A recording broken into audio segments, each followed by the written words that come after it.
Okay, hello everybody. This is Edie Lindsay. Thank you for joining us. We've got a lot of questions that we're going to go through today and a lot of folks on the line. We have arranged to extend the time of the session for today. I don't want to go on too much longer because I know some of you will have only budgeted from the 2 o'clock to 3 o'clock hour. We're going to try really hard to get through all the questions that we've already received. If we don't get through them with a few reasonable minutes of extension, if we need to do that, then we will reconvene again on and finish up any questions that we don't get to, as well as any others that come in. I see that some of you have submitted some questions under the chat box. So far, everything I've said that I've seen is probably going to be addressed in questions that folks submitted in advance.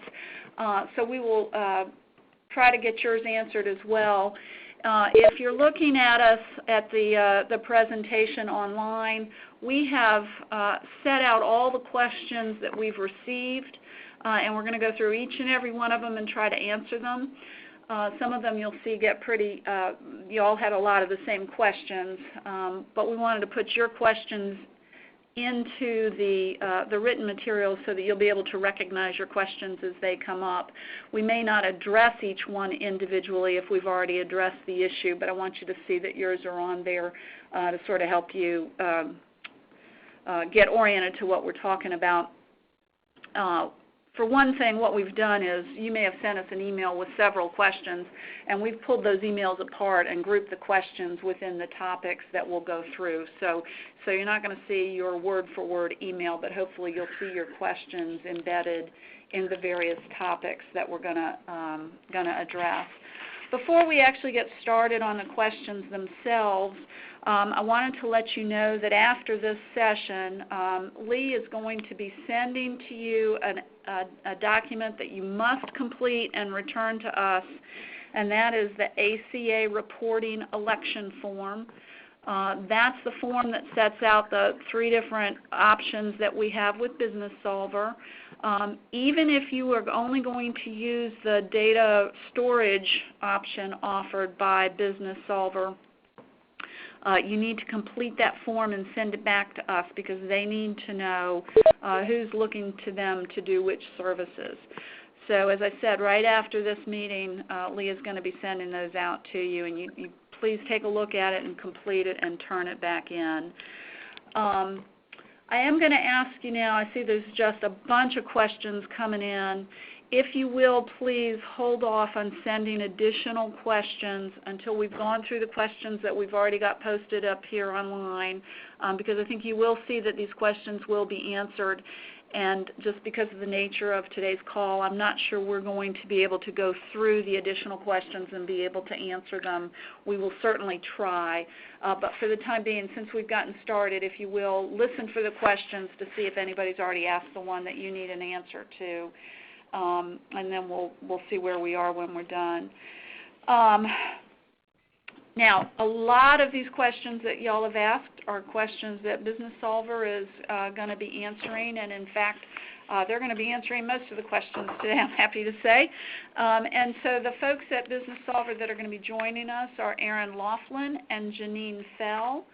And they're going to answer especially the questions that have to do with the sort of the mechanics of getting your information entered into their system.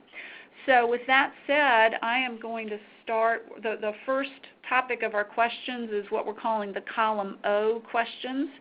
And those are the questions that have to do with how you enter the dollar amount that goes into line 15 on the Form 1095 and what is column O in the data spreadsheet that Business Solver has provided.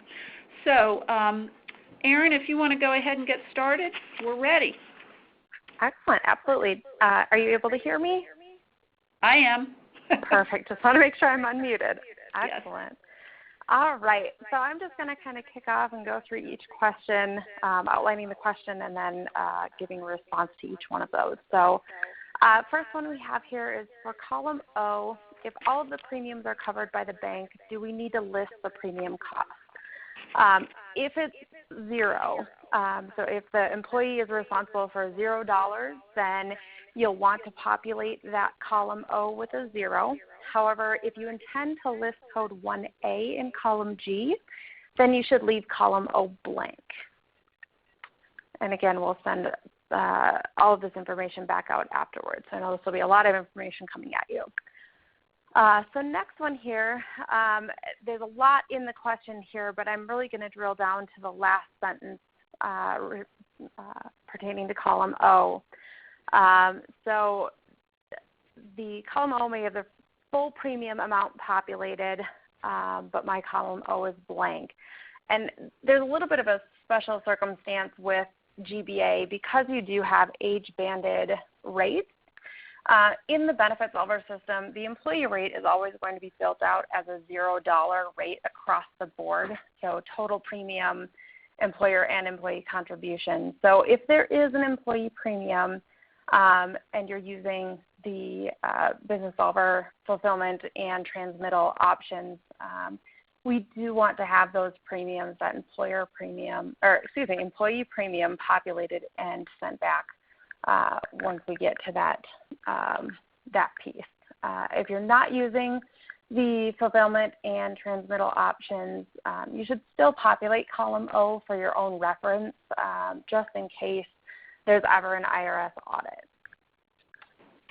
And Erin, sorry to jump in here, and we're going to say this several times today because we've gotten so many questions on it, but remember that what you're going to be populating in column O is the dollar amount for each month that your employee would have to pay for self-only coverage for the lowest cost option that that employee could have elected to participate in.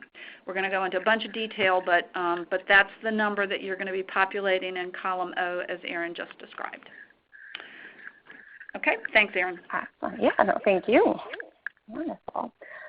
All right, so the next one here is if our employees pay 20% of the premium, does that go into column O? The answer simply is yes. Just remember that the 20% should be stated as a dollar amount, not a percentage. And again, it's the lowest cost for the lowest coverage plan, even if the 20% is a higher amount. All right. Very similar question in the next question here. Since we only pass $25 per month to the employee, what would we put into column O? Same thing. It would just be that $25 contribution employee portion in column O.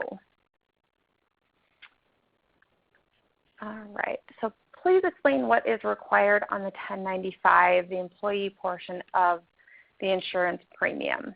So again, just as Edie stated, it's going to be just the employee premium. It's the lowest amount an employee would need to pay for self-only coverage under the lowest cost plan. So even if the member is enrolled in a more expensive plan, it's just the lowest employee-only cost for the lowest cost plan that you have. All right. So I think that really kind of sums up a good portion of those column O questions. A lot of them are very similar. Again, another group of very similar questions that we've received related to terminated members. So there were several questions, as you can see here. We've got kind of some sub-points on the screen that's showing right now, just so you know that your question is being addressed. But again, we've received many, many questions on the terminated members. So we'll just grab the first one here. I selected only full-time groups for reporting, but it's showing terminated employees. And I can't verify that demographic information because of the record retention period is past that date. Do we need to verify terminated members' demographic data? So there's a two-part answer to the question is for members who are terminated prior to January 1st, 2015, you don't need to validate that data. We are aware that the report is pulling in terminated members that far exceed that January 1st of 2015 date. So we are working on that.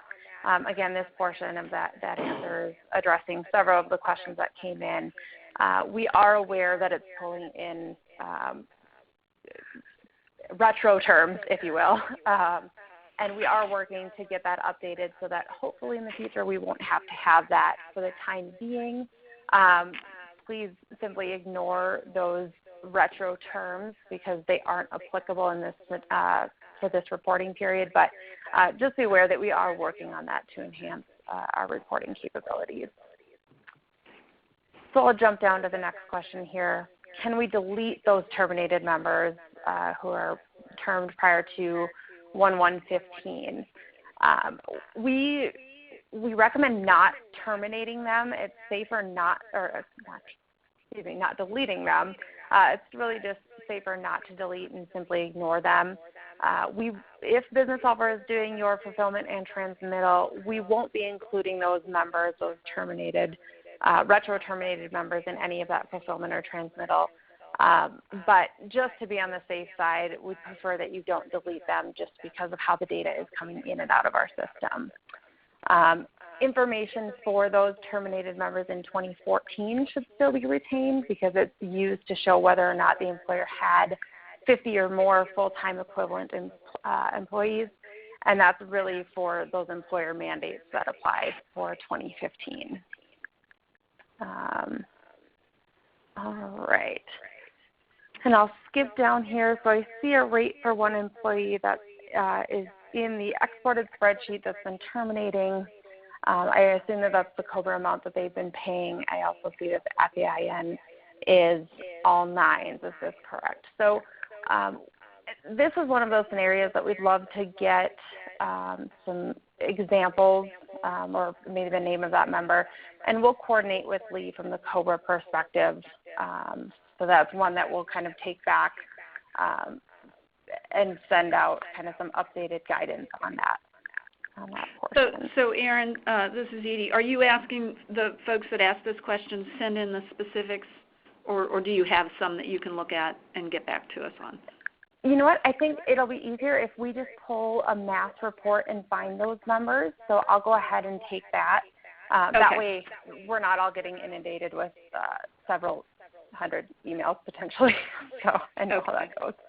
Excellent. And I want to try something a little different here because there's so many folks on the line and so many questions today. If we could stop here, and now if folks have questions about the data about terminated members that were not answered just now, if you could send us those questions, I could try to focus just on those questions while Erin goes on to look at the next question. So I'll take questions now about terminated members only if you have any. So, okay. Go ahead, Erin. Right. Excellent. So the next section that we have here is multiple lines. There were a few questions that came in regarding why the member is reporting on so many lines throughout this report. And that's really because each member, employee and covered dependent, is going to pull through on that report on an individual line for each month. So as you can imagine, by the end of December, if somebody has maybe 4 dependents other than themselves covered, that this report for them is going to be fairly long. And that's really just so that we are reporting for each month within the year on that report back to the government. So that's why you're going to see so many, and that will continue to roll through the more that we get the opportunity to do these reports.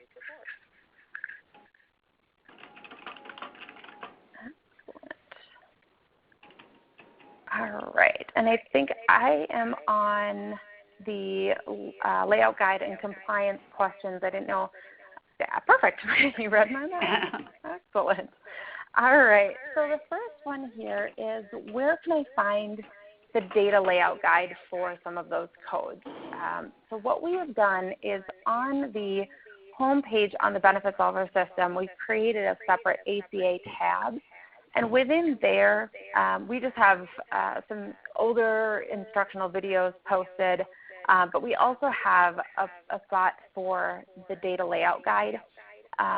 and that is being housed in our reference center. So if you go into the reference center within the Benefit Solver system, there's an ACA folder that will have that layout guide for you. There are multiple tabs on that spreadsheet, so if there's anything that you're not seeing in there, or if you're having any difficulty finding it in the system, please let us know, but it should be right underneath that reference center for you.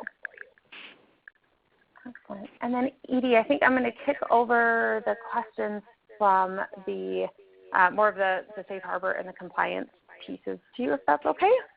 Sure. Okay, one question we had is, what code should I use if the employee is offered insurance and they choose to waive coverage? Okay, so there are two codes that you're looking at. One's going to be on line 14 of the 1095. Erin, what column does that relate to on your spreadsheet? Can you tell me that right offhand? Not offhand, but I can pull it up. Okay, that would be great. Okay, so the code that you're going to enter into line 14 will be one of two codes. If the amount your employee has to pay for their self-only coverage for the lowest cost option is less than $93.18 per month, that's the federal poverty level. If it's less than that, you can use code 1A. And if you use code 1A, you should not complete column O, on the Benefit Solver spreadsheet, and you should not complete line 15. You should leave that blank on the 1095 if you want to use code 1A for your employees' cost of offer code. So that's one option. It makes it a little easier because you don't need to worry about what the actual dollar amount of the premium is, because you need to leave those fields blank. That's if you use code 1A. Alternatively, you can use code 1E, and that just means E for eligible. The employee, his spouse, and dependents were all eligible for coverage, and you made an offer of coverage, so you would put 1E, and again, that's line 14 of the 1095, or do you have the column number, Erin? Have you had a chance to look at that? Yeah, so offer code is in column N as in Nancy, and the safe harbor is in P as in Paul. Okay, so the codes 1A or 1E, one or the other, should go in column N as in Nancy, and also translates to line 14 of the 1095. So that's one set of codes for an employee who's offered insurance and declines. Then the other code that you need to put into line 16 of the 1095, or column P in the spreadsheet, is the code 2G as in George, and that's the only code that you'll want to use there.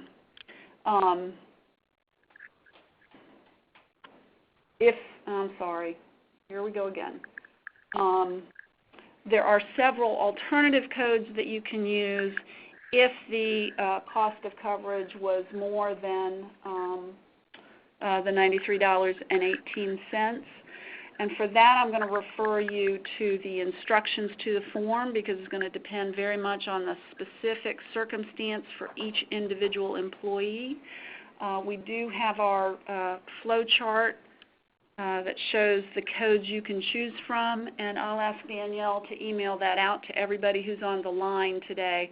But we would have to go through about 6 or 7 different codes for the what they call the safe harbor code. So 2G would be the code you would enter if your employee's self-only cost for lowest coverage is less than $93.18.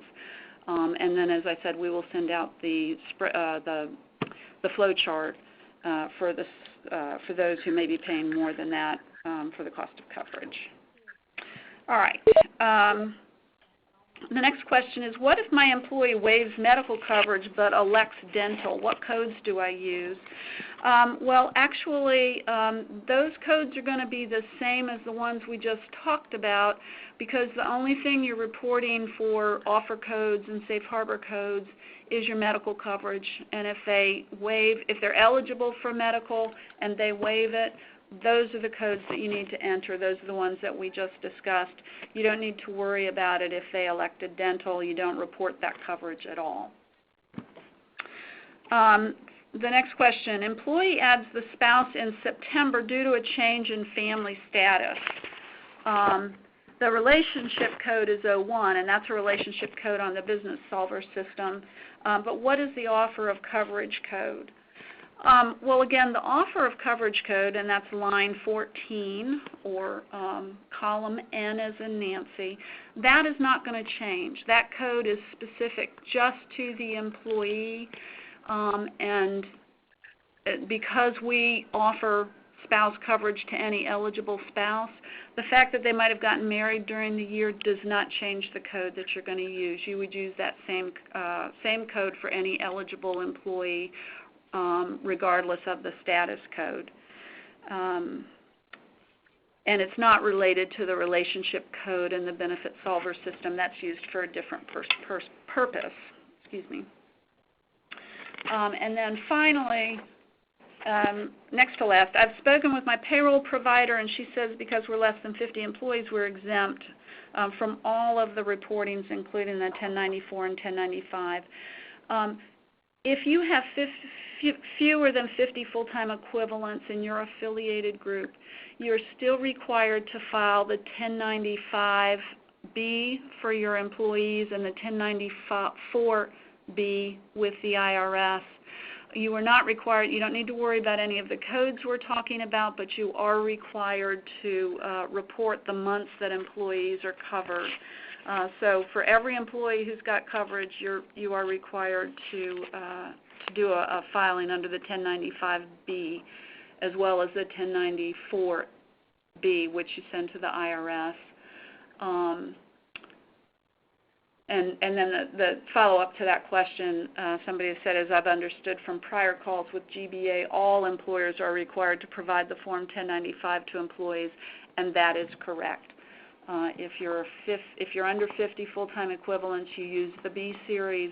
If you're 50 or more full-time equivalents, then you use the C series. All right. So that is all that I have in this section. The next thing we're going to look at is retirees and how you report for those. And I think, Janine, I think you're going to address these questions? Sure. Yeah, I can address those. I see our color-coded answers here, and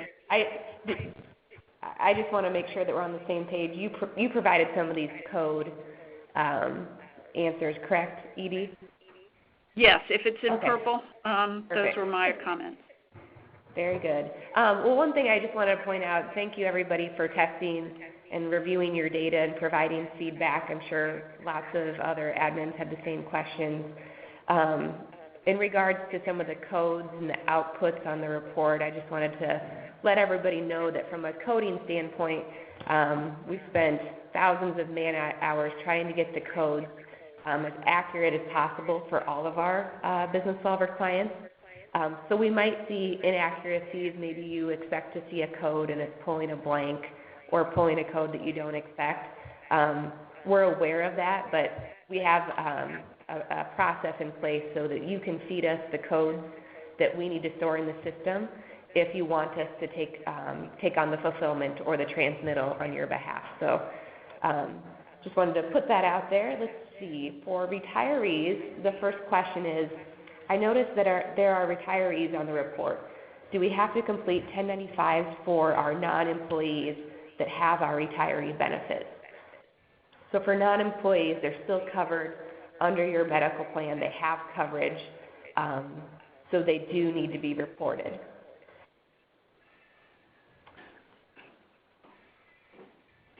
As long as the retiree was not employed for any day in 2015. And Edie, if I misstated that, please feel free to jump in. I'm sorry. I was looking at a question that had come in. Would you mind repeating? Sure. What you asked me? Yep. So it's my understanding if a retiree is covered under a medical plan, that they do need to be reported on the 1095B or the 1095C, depending on the employer status. as long as the retiree was not employed for any day of 2015.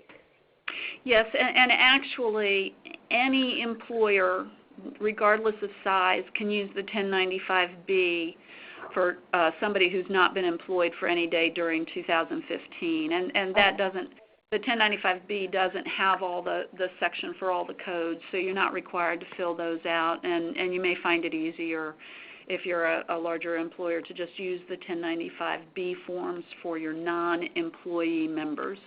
Okay, perfect. That helps clarify it for me as well.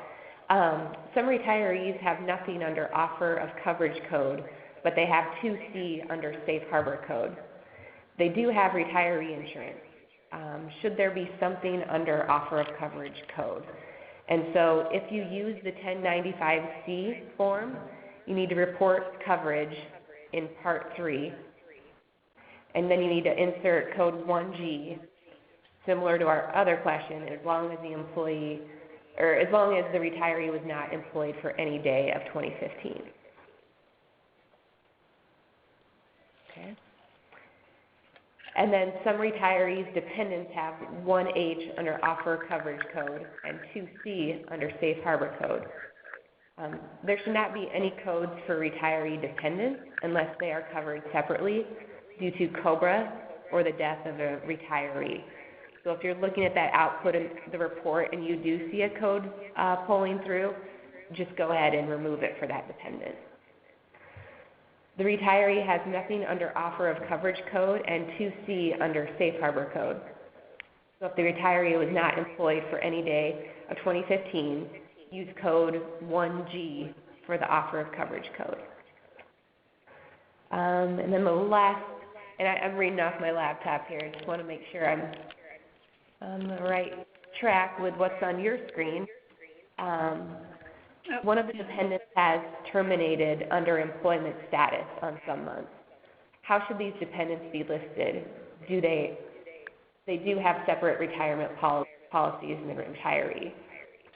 So I think for that specific question, knowing that we're thinking about the actual employee or retiree and their dependents, let's take this one back, and if we don't have it yet, we'll reach out to whichever admin had that question and get the specific example so we can look at that member record, maybe be able to address if there's other banks in the same scenario and provide the next steps for that one.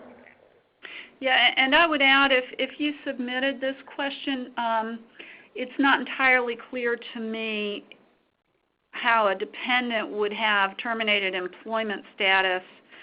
I'm not sure if that's a business solver issue or some status of the dependent. So if you could provide us all with a few more details about the situation of that particular person, that would probably help us work through to make sure we get you the right answer.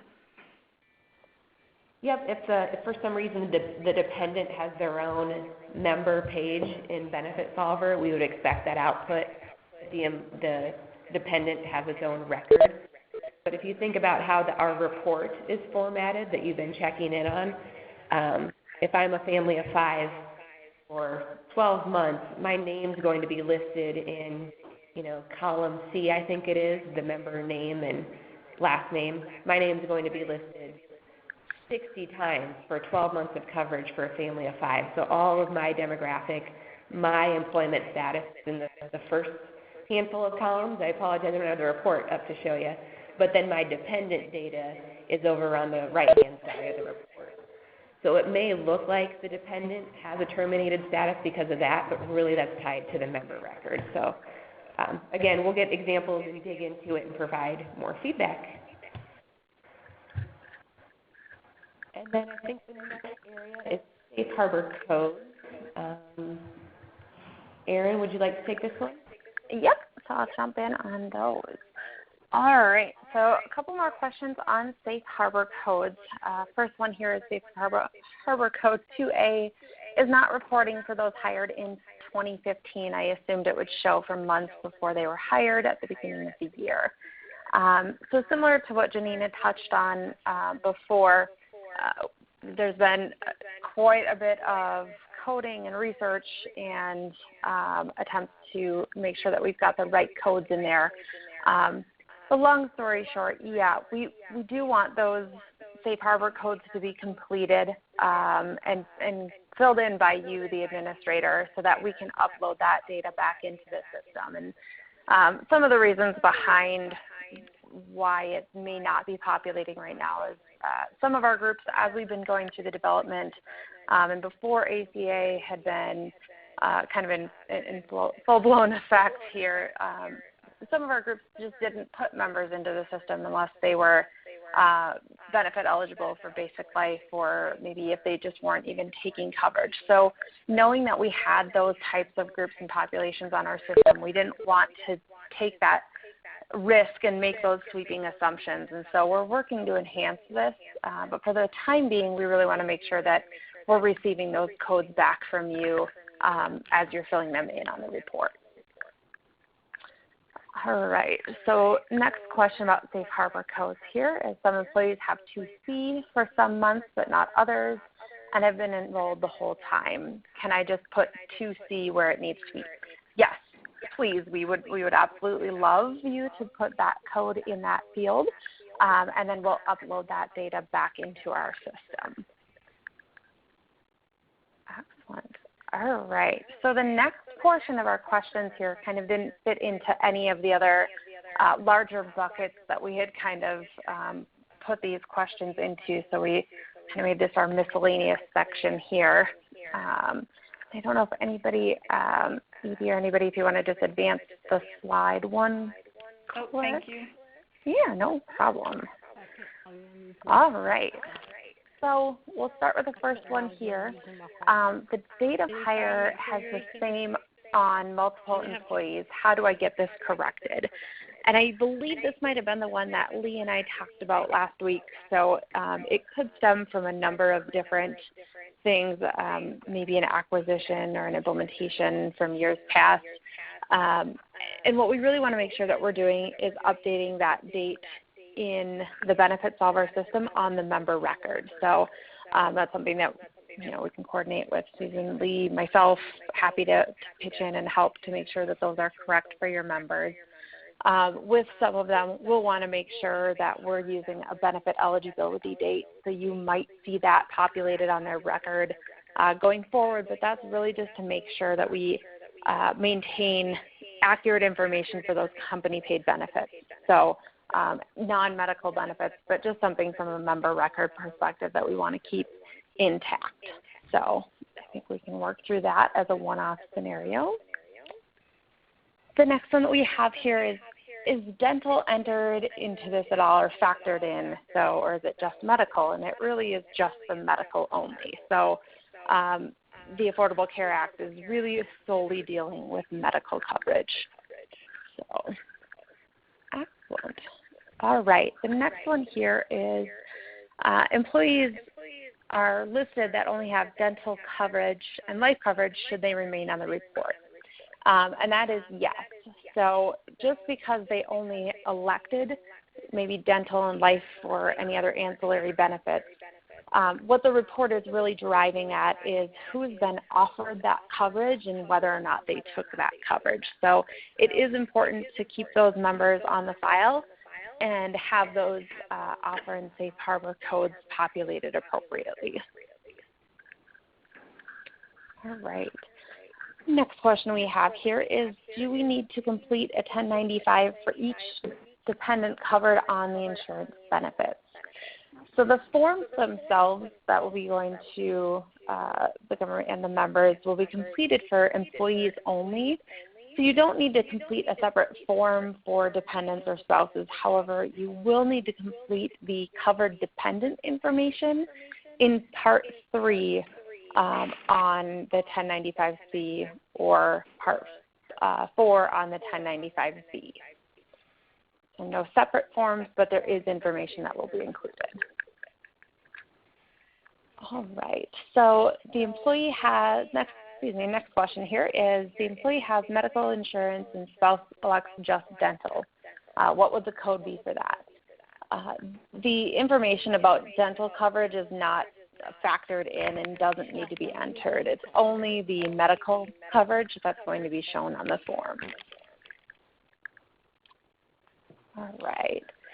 So the next one here, and this is a question we've heard a couple different times, is can the report be sorted so that the month in which the person is covered will show up in numerical order or month order? We are aware of this, and we are working to make this enhancement at a global level from a system perspective. However, at this time, just because this report is a sensitive report, the formatting is very sensitive in how it gets uploaded into the system, we ask that you don't sort it at this time.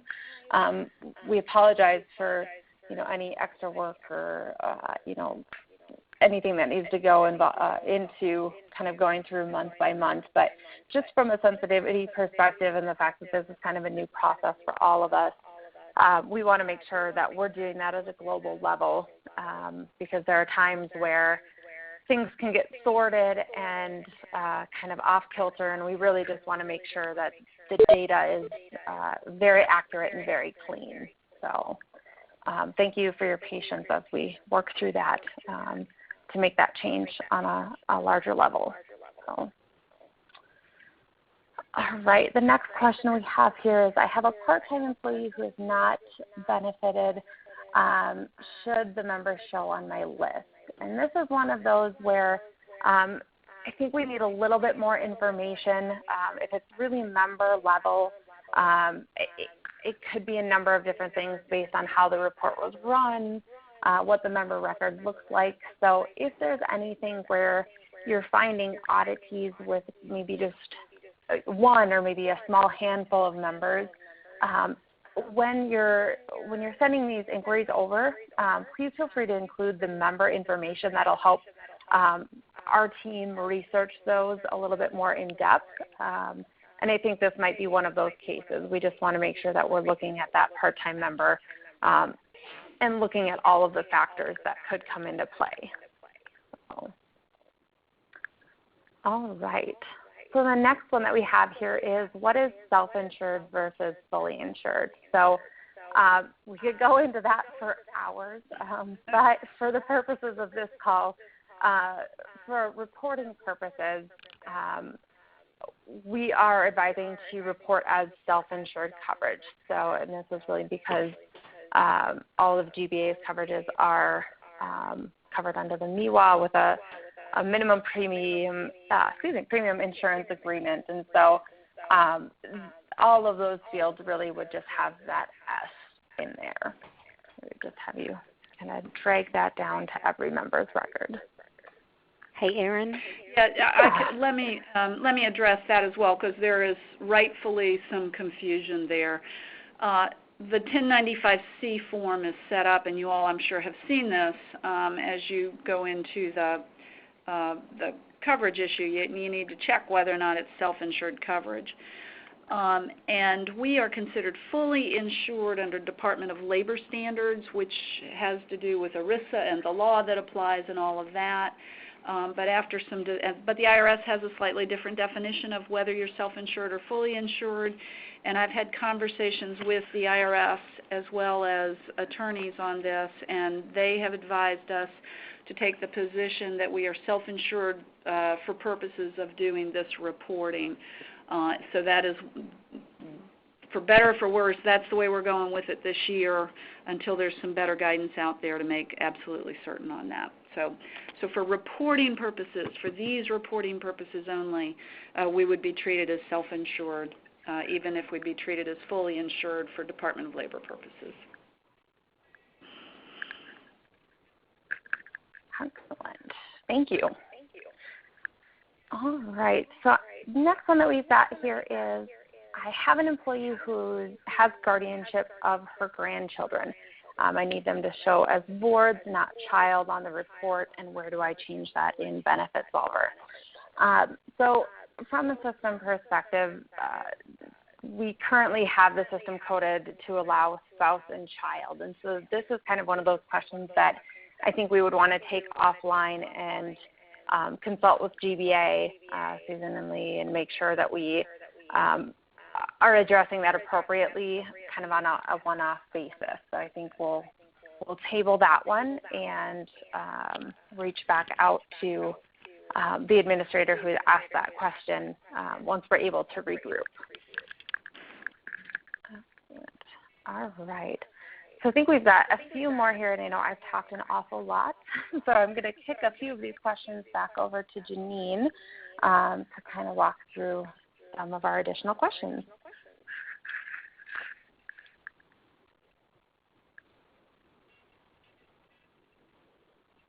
Janine, are you on mute? Yes, I was on mute. Sorry about that. All right. And so should we just see where we're at here? Okay, so I've got my question here about halfway down the screen. One employee has the wrong TIN number. I'm assuming that's the same as the SSN if we're talking about a unique employee number. If it is the wrong SSN, we ask that you not update it on the report that you ran out of our system. Work with the GBA team to get that updated in the system, because the SSN drives a lot more than just the ACA reports. It's tied to our carrier files, our billing. So if that changes, we want to make sure it's changed the right way. So if you have a wrong employee or any member SSN, please work through a normal process like you would for any member record change to get that accommodated. This same member also had the wrong EIN, I'm assuming the employer ID number. We have it set up for all the GBA banks based on a list that we work with the GBA team to populate. We built out all of your FEIN numbers so that they would pull on your member record. You'd see it in the system and you'd see it on your report. There could be a scenario where maybe that was keyed wrong by us, so we ask that you just let the GBA team know what the FEIN shows on that report and what it needs to be. I think it's a little bit further down, or maybe Erin already covered it, but there could be scenarios where a member went from one bank to another. So you might see a different FEIN on the report where it's your FEIN for 6 months and then maybe a different bank's for 2 or 3 months. In that scenario, we are aware of it. And it's my interpretation and our interpretation that that employee that's been at 2 different banks in this circumstance should get 2 different forms. One from their first employer for however many months and one from the second employer. So just think of those scenarios too. If you're seeing the wrong FEIN number on the report, it could be maybe your employee came from a different bank. Several employees' date of birth is not showing up on the report, but it's on the bill that is generated. I'm not sure why it's on one or not the other, and I can't say that I have a good answer for that. An example would be very helpful to have to see our report is pulling out of the date of birth under the employment data on the member record, so I would expect that to pull through. One thing that could happen, if you added an employee or maybe a dependent and you didn't have the date of birth when you put them into Benefit Solver, know that the data on your report is kind of a monthly screenshot. So if you were to run that report again today, it would look exactly as the same as you did when you ran it last week or 2 weeks ago. We do a system refresh on the 5th of every month to capture the previous month's data. Every other report in our system is a point in time. For IRS and ACA purposes, we need to show what member data looks like on a monthly basis, so that's why we do that refresh. So there could be scenarios where maybe you updated a member record, you ran the report, and it's not showing on the report. If it's not, it's very likely that it will show the next time you run the report after our next refresh. But again, examples are helpful. I don't know why it wouldn't pull through the date of birth, but we'll get it in there either way. Several employees were not showing the safe harbor, the offer of coverage code, or the self-insurance code. Not sure why. With the self-insurance code, the self-funded and fully insured status for plans never really drove anything in our system before ACA purposes. So just know that we'll handle it from the self-insured, making sure that all of GBA populates that little S. And then the safe harbor and offer of coverage code, it all depends on what the member data looked like when the report was generated after a refresh happened. So there could be scenarios where maybe they weren't covered yet and the report hadn't, or the system hadn't refreshed, or it could be something isn't accurate on their member data. So we'll need some more examples there and see if we can find any patterns and communicate with the GBA groups on how to get those updated. And then the last question is also about the self-insured indicator. We'll make sure that S pulls through for all of GBA.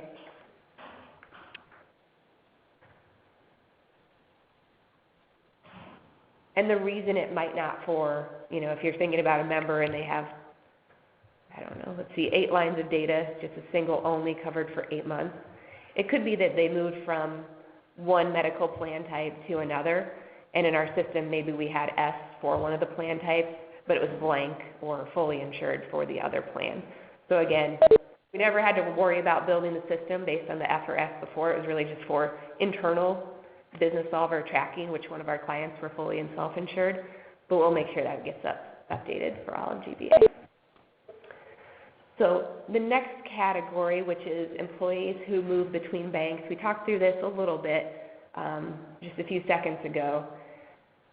Again, if an employee is transferring from one bank to the other, just know if Bank A was responsible for them for the first 6 months and they had coverage or were offered coverage, that bank's responsible for the form. And for the last few months of the year, the new bank's responsible. And our systems, to a point, we will be able to recognize those scenarios and be able to create 2 different forms if that is needed. Let's see.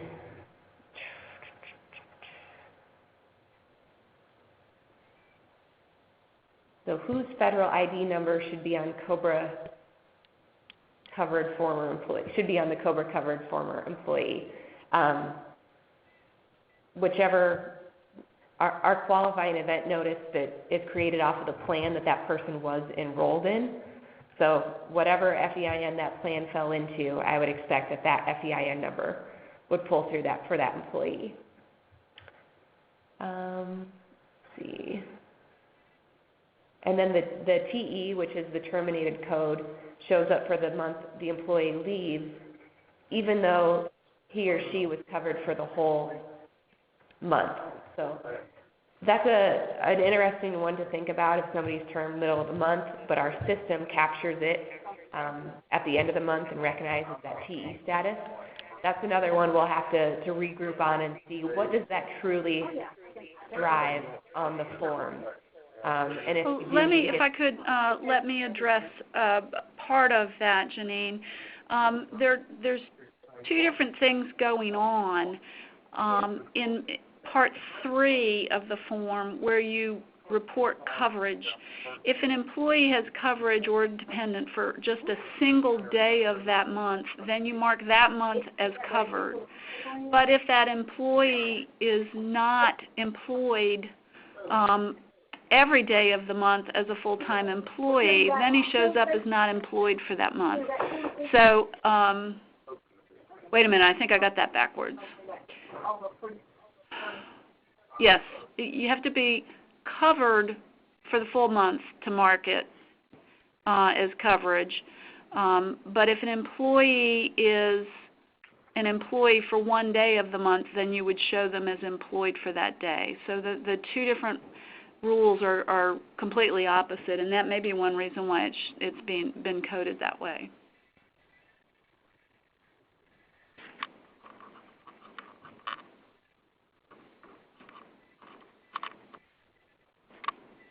Okay, Janine, did you have any other comments? I don't think so on my end, other than, just from an overall standpoint. I don't know how many people are on the call, but if you do want to work with Business Solver to take care of some of the fulfillment needs, whether it's the 1095B or C or the transmittal to the IRS, we're more than happy to help. Just the sooner you can even help make those decisions and let the GBA team know, the better. Because under those circumstances where we're taking on and helping you with some of those responsibilities, we want to make sure that this data is 100% accurate, which is why we're reviewing it with you so early, well ahead of when these items are due. But if you're not going to move forward with any of those services, I don't think it's necessary for you to put that data back into the system. The report is still pretty valuable in the fact that it shows you all of your employees that were eligible for coverage, who was enrolled, and who are the dependents that were enrolled. So if you do choose to take on some of those responsibilities in-house, that report's pretty valuable. But I wouldn't worry about putting that data back into the system. Okay. And I would like to sort of follow along on that even if you're not going to be using the fulfillment or the transmittal service with Business Solver, you do want accurate records in the system, partly in case you ever need to justify a position that you took on audit with the IRS, and you may have another payroll provider who's going to be performing some of those functions for you. So I would encourage you to make sure that the system data is as accurate as it can possibly be. What I'd like to try to do now, we have only a couple of minutes left if we want to finish up by 3, but I'd like to perhaps take a few extra minutes because we did get a number of questions on the chat, and I would like to try to go through those and answer those verbally as best we can. I'll read the question and give you my responses, and Janine and Aaron, please jump in and give us your 2 cents on them too. We got a lot of questions about the old data on the system for terminated employees, and I think that it should be pretty clear by now that yes, that data is there. It's going to stay there for the time being, but the information, you only need to code information for 2015. So there's been some questions about what year are we talking about. Well, this data is for the year 2015, but it reflects data from prior years. As I said, you don't need that data for completing your forms, but for right now, I think that's one of the things that Business Solver is going to look at, but the reports will continue to reflect that prior employment data for the time being. As long as it's accurate, you don't need to continue to update it. One of the questions we got, will we be given a list of employees who have elected COBRA in order to fill in their individual ACA information? Lee, if you're still on the line, if you could press *7, can you answer that question for us? Can you hear me? I can hear you. Okay, and Aaron, you may need to correct me, but I believe the COBRA participants, when you run that report for all your structures, will pull on that. Yes, as long as you have your COBRA structure groups allocated to that report, so meaning they are in that top box of structure group names, and then you drop it down to the bottom box, yes, they will be included on there. I do have a list. If somebody wants it, I will be happy to confirm for you that the people I show on COBRA are in fact pulling on your report. Okay. So people can just I have another email question me. about retiree coverage and what happens in the year when a retiree may transition from early retiree to Med Sup. I have your question. I know who sent it to me, and I will try to get back with you, but I can't answer that question right off the top of my head. Do we need to add the employees' covered dependents that are not listed on the spreadsheet? Yes. If an employee has dependents who are covered, you want to add them to the spreadsheet. Edie, right. can I back up to...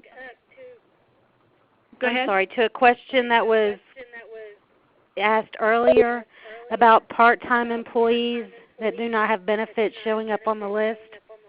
Uh-huh. If they're not in the benefit solver system, they are not going to pull on the ACA report. Okay. So if you don't cover part-time employees, they're not going to pull on that report. Okay. And just if you do have part-time employees and they're not covered under the plan, you don't have any reporting requirements for them either. So, all right. Here's a question, Erin, that may be addressed to you or Janine. Can spreadsheet cell heading descriptions also contain the line numbers found on the 1095 report? So I guess N would be line 14, O would be line 15, and P would be line 16. So I think they're asking if that could be included as part of the display. Yeah, I think that's great feedback. We would need to take that to our product team and submit that request. So I don't know if it's something that we could commit to having done before the end of the year, just with all of the fun that's happening with development for ACA, but certainly some feedback that we'd love to provide them. So great suggestion. Okay. In one case, the employee name and the dependent name is the same. Can we correct the dependent data to be the employee's correct dependent's name? I'm not exactly sure. I don't know if that means that the dependent and the employee actually have the same name or if they're just showing up as the same name. So, Charlene, if you're still on the line and can send us a clarification on that, we'll answer that one in a minute. I have a question here. Our bank pays the full monthly insurance premium for its full-time employees and pays 1/2 of the dependent coverage. On forms 1094B and 1095B, are we supposed to report premium amounts or just indicate the number of months each employee has been covered? If you're reporting on forms B, 1094B and 1095B, that is you have fewer than 50 full-time equivalents, then you do not report the premiums that an employee has paid. You only report months that both the employee and any dependents are covered. All right. Someone's asked, I missed the August call. Is it available somewhere? Is it? We are working on that. There were some technology difficulties with that, but I will do my best to get that made available again so that everybody can listen back to it. We're working with Unite Conferencing to unlock that. It was locked for some reason. All right. Is this report only for 2014? I see employees on the list that were hired in 2015. Yes, this report is intended to reflect employment and coverage data for 2015. It also has some 2014 information, but your report should be reflecting 2015 data as well.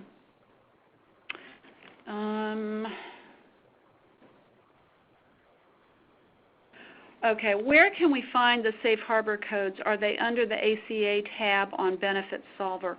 I believe they are, but Erin or Janine, could you direct us to the exact place where they should find those? Yeah, absolutely. So those are under the Reference Center of Benefit Solver.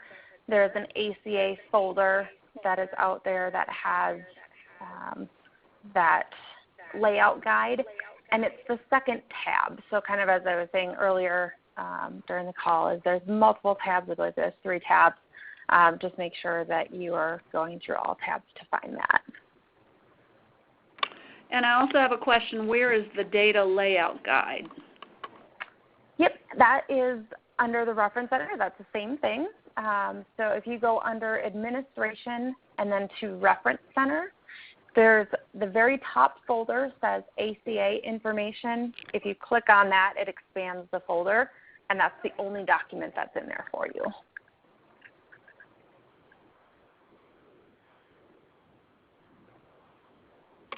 Okay. Here's a question about, I lost it. Okay. We have an employee who was hired in June, so coverage begins July 1. How do I code June for safe harbor code purposes? The answer to that is that it would be considered the limited non-assessment period code, and for right now, the actual code itself is escaping me. Let me see if I can find it. That would be 2D, as in 2 dog, because they're in a waiting period. So that would be the code for the month of June.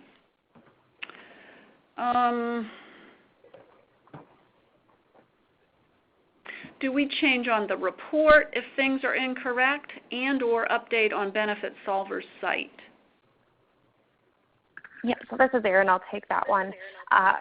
Again, we want to make sure that there's that clean data integrity throughout reporting periods going forward. So if you could have that information corrected in the Benefit Solver system, any subsequent reports that you run would then have that updated information. So I think we want to make sure that we're updating kind of the source of truth, so to speak, being the Benefit Solver system, in order to have that feed through. Okay. Question is, will the Form 1095B be printed by Benefit Solver or GBA?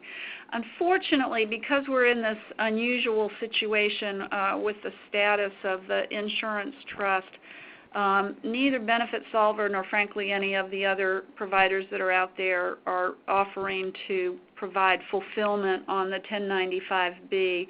We can certainly provide you with a link to the fillable form if you'd like for us to do that for 1095B, but we can't access the system to run those forms for you. We are working very hard on getting that up and running for next year, but this year it's just, we just haven't been able to find a solution. Should we wait till after October 5th to update the spreadsheet for Benefit Solver to make changes they are working on now? Erin or Janine? I think that's a great question. I think we're far enough along in September that it probably doesn't hurt. So I think rather than duplicating efforts, as long as you're kind of combing through your data now, that's really the most important thing. So you're getting the feel for what that data is going to look like. So I think it's safe to hold off. Okay. All right, we offer coverage for employee, spouse, and dependents, which is 1E. That means they're eligible. If an employee is single with no dependents, would their code be 1B or will everyone be 1E? That will be 1E. That's because under our eligibility terms, any person who meets the definition of a dependent or a spouse would be eligible for coverage, whether the employee elected to cover them or whether or not they don't have any dependents. The applicable code there is still 1E, as in, Edie, how about that? Do we have to report a retiree who has med sup only? The answer to that question is no, because they're not an employee. I have one employee whose dependent coverage is not shown on the spreadsheet. How do I correct? Erin, you want to go ahead and answer that? I think we've probably answered it already, but if you got a minute, go ahead and go through it again. Yeah, if they're not on the Benefit Solver system, we want to make sure that they are. Otherwise, I think if we could work through that as a one-off, so that if you could send us the members' information so that we could take a look at that, that would probably be most helpful. Okay. All right, I have a follow-up from Charlene on the question about having the same name. The employee and the dependent do not have the same name.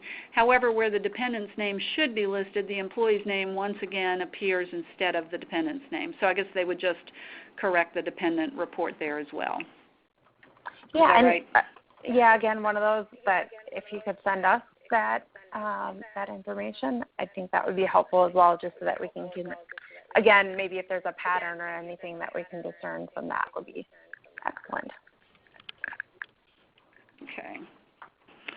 I have a question. Do we include partners, which are not employees by definition of the company, that are covered on the plan in the reporting? Yes, you do report them. There is a code for those who are not employees. I can't tell you what it is off the top of my head, but you do need to report them. What is the deadline for submitting the corrected spreadsheet?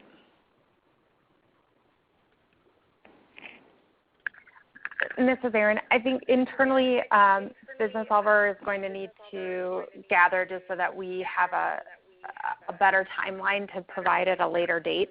I don't want to misquote any deadlines at this time, but certainly something that we can get back out to you in the near future.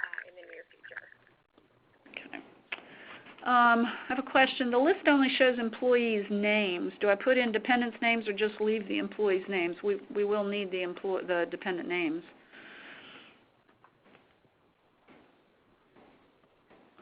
All right.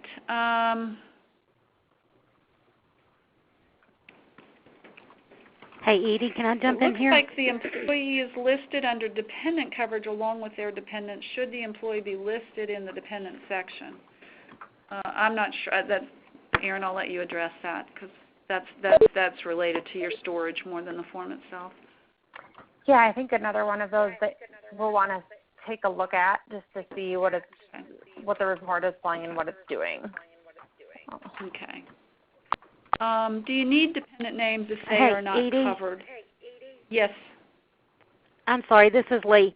When you're looking at the report you run off of BSC, please make sure you're going all the way across. Dependents are listed in column V as in Victoria, where your employee name is going to be repeated in column B. So as an example, I have 2 dependents, so I see my name 3 times each month in column B. But when I go over to column V as in Victoria, I see myself and then each one of my dependents. That's very helpful. There's also a question about do you need to change dependent Social Security number. Also, it all shows the employee's Social Security number. But as I recall, that's sort of a similar thing, isn't it? There's an entry for the dependents SN in one place and the employees in another. Yes, the dependent social will show in column U as in umbrella. Okay. All right.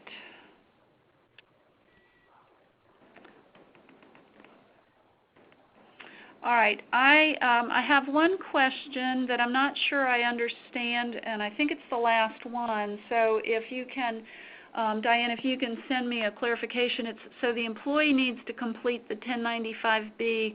Also, the employee will complete the 1094. I'm not sure what you're asking there, but in both cases it's the employer's responsibility. You complete the 1095B and provide it to the employee. As well, you complete the 1094 and send it to the IRS along with copies of all of your 1095Bs. So if that's not what you're asking, if you've got a minute and can send us a follow-up question real quickly, we'll try to answer that. Oh, yes. Okay, never mind. It was a minor typo. Employer as opposed to employee. I do that all the time. Very good. Okay, well, I think we've gone through all the questions that came in during the presentation. I know that I promised I would get back to a couple of you about the MedSup, but aside from that, I believe we answered all the questions. If anybody has one they want to send in real quick, we can take it, but other than that, I think we're probably ready to finish up. Thank you all very much for attending. I know how confusing this is and how much work it is. We are all doing as much as we can to make it as easy as we can, and it really has not taken away as much of the burden as we would like, but we're doing the best we can. Okay. All right, I got 2 questions in here, 3. We have less than 50 full-time equivalents, so those are the B series forms when excluding partners. So the question is whether or not you include partners in determining full-time equivalents, and I'm pretty sure that you do, but I can't answer that specifically. I'm going to have to refer you to the instructions on the form there and the underlying guidance. They have a glossary of how to determine full-time equivalents, and the answer may be there. Should employees that are eligible for coverage but not electing coverage during the year get a 1095B form? No. If you're a 1095B, you are not required to complete a form unless that person actually has coverage for at least one day of 1 month in the year. I did not hear an answer to the question. Oh my gosh. I did not hear an answer to a question about whether you have to list dependents that are not covered. You do not have to list dependents who are not covered on the forms for filing purposes. Lee or Aaron, you may want to comment on whether or not they should be listed for other purposes, but you do not have to show them on the form that you're filing. Yeah, this is Erin. Nope, you wouldn't need to include those folks, so those dependents. The only thing I can think of is if that dependent is elected COBRA, then they would have their own separate form.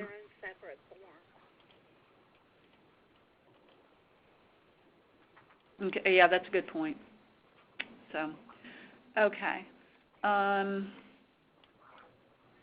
Okay, Missy, I have a question for you from you that just came in that's pretty long. I'm going to try to follow up with you. If you wouldn't mind sending me your question to my email address, because I'm not sure I'll be able to retain this chat question, but I'm not going to be able to address all of that while we're sitting here. So if you want to try to follow up with an email, I'll be happy to try to answer that for you. And I think that's all we have for today. We will have our regularly scheduled call in October. I'm sure by then there'll be even more questions. As always, if there is anything that you would like for us to address, please send them to me or to Danielle over the course of the month, and we'll try to address them in our next call. Thank you very much, folks. And also, as a reminder, Lee is going to be sending to you the ACA reporting election form. We have to get something back from you on that, no matter which suite of services you're going to select, even if you're not going to select any of them other than the data storage that that the trust is providing for you through Benefit Solver. Please fill out that form and send it right back to us. Appreciate that very much. And we'll talk to you all next month. Thank you.